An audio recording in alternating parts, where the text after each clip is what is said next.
नमो भगवते वासुदेवाय नमः। ओम नमो भगवते वासुदेवाय नमः। ओम नमो भगवते वासुदेवाय नमः। देवियों एवं सज्जनों, गोस्वामी तुलसीदास जी महाराज द्वारा विरचित श्री रामचरितमानस के कतिपय व्यवहारिक प्रसंगों पर अपना मंतव्य प्रस्तुत करने हेतु आप सबके समक्ष समुपस्थित हूं।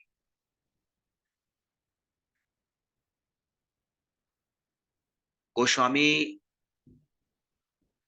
जी ने श्री रामचरितमानस में प्रभु श्री राम के अवतार ग्रहण करने एवं उनके द्वारा धर्म की स्थापना हेतु किए गए प्रयत्न का बृहद विवेचन प्रस्तुत किया है। जहां श्री राम अयोध्या नरेश दशरथ नंदन की भूमिका में आदर्श की स्थापना करते हैं, अपनी मां के कहने पर पिता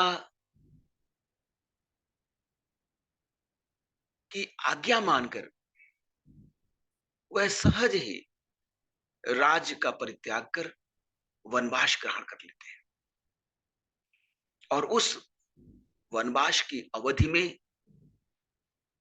धर्म की स्थापना और अधर्म के दमन का संपूर्ण खाका प्रस्तुत करते हैं। रावण के अत्याचार से, अनाचार से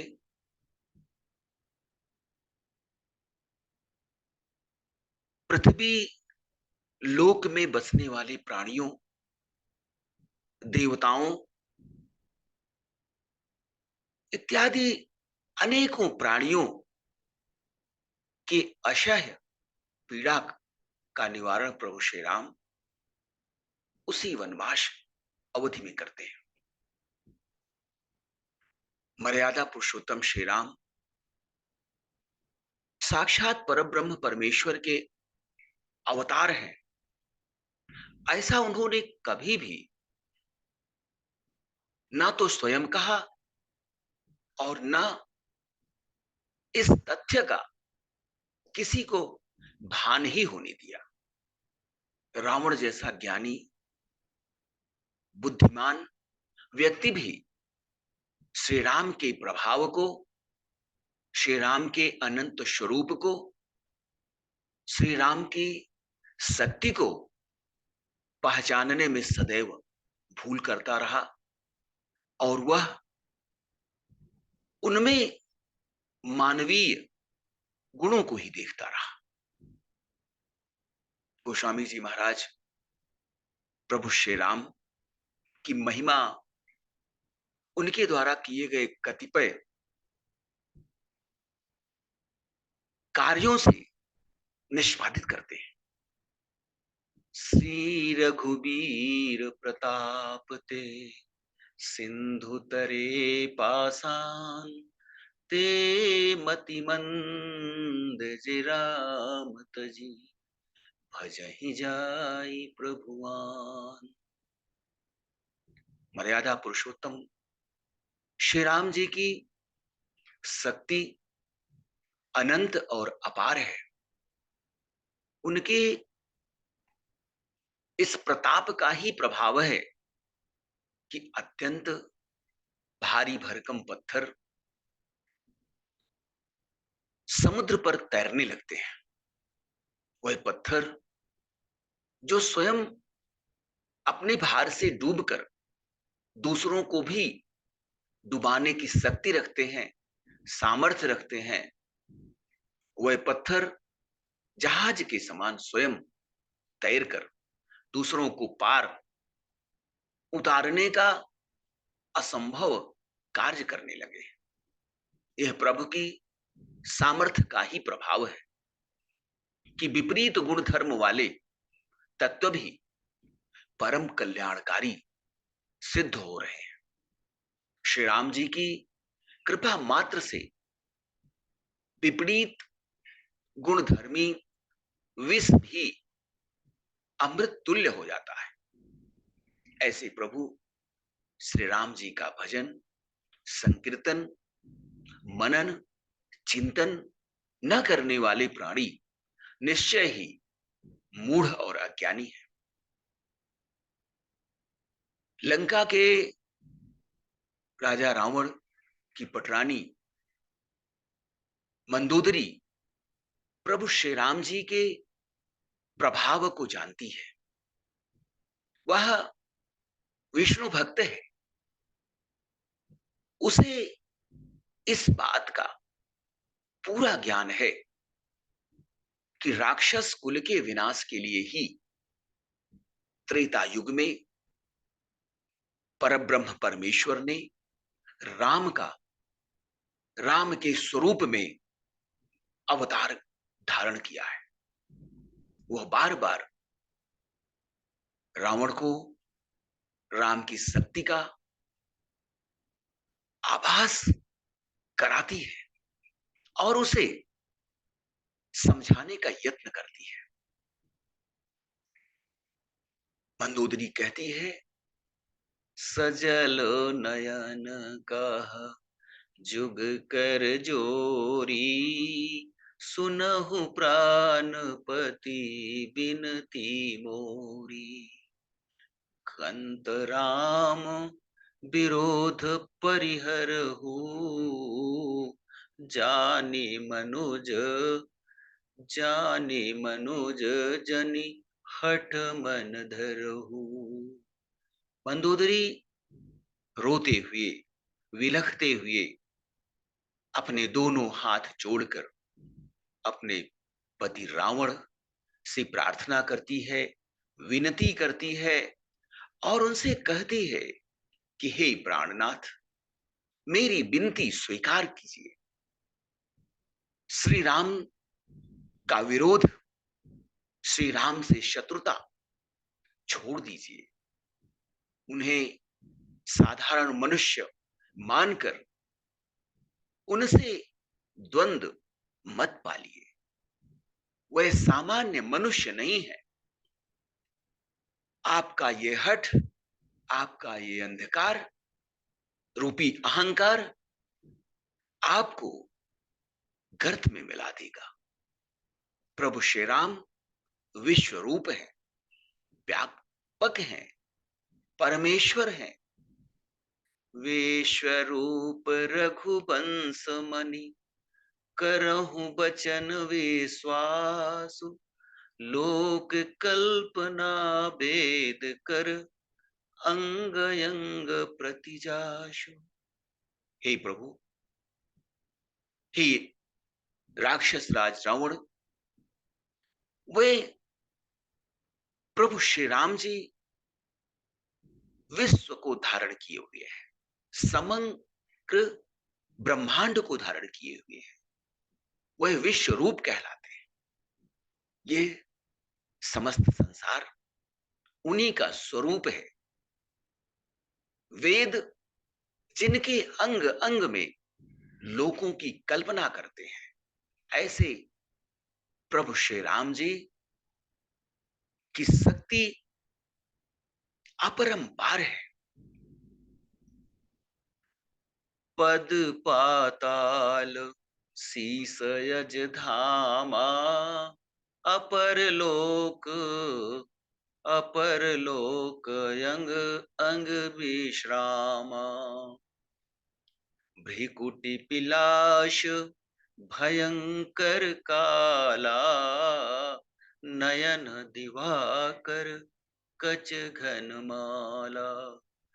जाशुघ्रान अश्वनी कुमारा, निशियरु दिवस निमेष अपारा।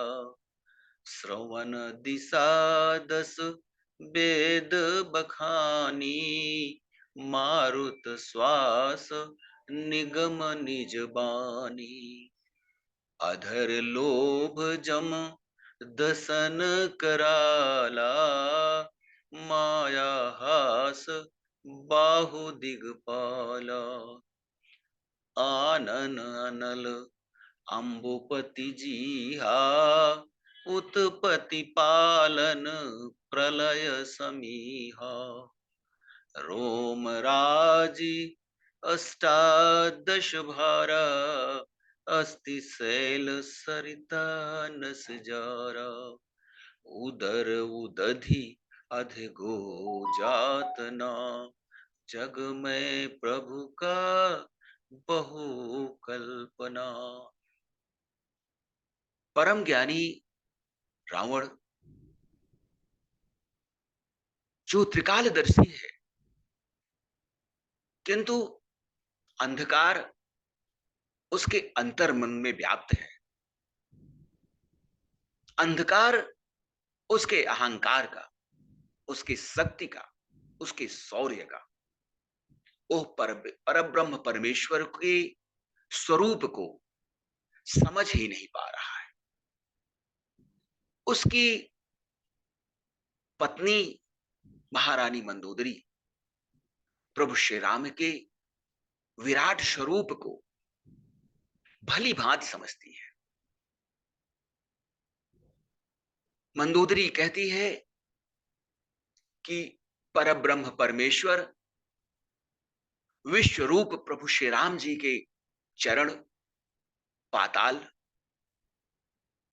ब्रह्मलोक, सिर तथा मध्य का भाग समस्त लोक है, जिनका भ्रिकुटी संचालन भयंकर काल के समान है। सूर्य जिनके नेत्र एवं बादलों के समूह जिनके बाल हैं, अश्वनी कुमार जिनकी नासिकाएं हैं, पलकों का गिरना और उठना रात और दिन है। उनकी पलकों के गिरने से रात्रि हो जाती है, संपूर्ण विश्व में अंधकार छा जाता है, और उनकी पलकों के गिरने से प्रकाश प्रस्फुटित हो जाता है, दिवस हो जाता है। दसों दिशाएं जिनके कान हैं, वायु जिनकी सांसें हैं, और वेद जिनकी वाणी है, ऐसा वेदों का मानना है। लोभ जिनके होठ हैं तथा यमराज जिनके भयानक दांत हैं, माया जिनकी हंसी तथा दिक्पाल जिनकी भुजाएं हैं, अग्नि जिनका मुख तथा वरुण जिसकी जीभ है, उत्पत्ति, पालन तथा प्रलय जिनकी क्रियाएं हैं, पर्वत जिनकी अस्थियां तथा 18 प्रकार की असंख्य वनस्पतियां जिनके रोम छिद्र हैं, जिनके रोए हैं, नदियां नसों की जाल है, समुद्र पेट है, जिनके नीचे की इंद्रियां नरक हैं। इस प्रकार प्रभु का विराट स्वरूप विश्वमय है। इससे अधिक कल्पना और क्या की जा सकती है। महारानी मंदोदरी द्वारा प्रभु के विराट स्वरूप का वर्णन करने पर भी अभिमानी रावण के हृदय में प्रभु श्री राम के विराट स्वरूप का आकार स्पष्ट नहीं हो पाता है। वह सदैव संशय में रहता है। रावण सदैव भ्रमित रहता है कि मनुष्य के रूप में परब्रह्म परमेश्वर यदि अवतार लेते हैं तो वे मनुष्य ही होंगे और कोई भी साधारण मनुष्य उसका वध नहीं कर सकता है। रावण जैसा प्रतापी, महाबली, महाज्ञानी, शिव का परम भक्त परब्रह्म परमेश्वर के स्वरूप को जान ही नहीं सका, समझ ही नहीं सका। वह विराट स्वरूप, अनंत, अखंड, अनादि, विश्व रूप, ब्रह्मांड स्वरूप परब्रह्म परमेश्वर इस ब्रह्मांड के कण कण में विद्यमान है। इस संसार के, इस ब्रह्मांड की उत्पत्ति, पालन और प्रलय के वह एक कारक है। ऐसे प्रभु श्री राम की चरणों में अनुरक्ति रखते हुए प्राणी मात्र को अपने जीवन में सदैव उस परमेश्वर के प्रति आभार प्रकट करते हुए कार्य करना चाहिए। जीवन उन्हीं का दिया हुआ है। कार्य व कर्म करने की प्रवृत्ति यदि मनुष्य प्रभु के चरणों में अर्पित कर दे और फल की इच्छा ना करे, फल सदैव उस परमेश्वर के अधीन है, तो मनुष्य को कभी भी किसी भी प्रकार की पीड़ा व कष्ट का अनुभव नहीं होगा। साधारण मनुष्य जो ज्ञान और भक्ति से रहित है, वो परमेश्वर के स्वरूप को समझ ही नहीं पाता है, परमेश्वर के अस्तित्व को सदैव नकारता रहता है और वही उसके दुख का मूल कारण होता है।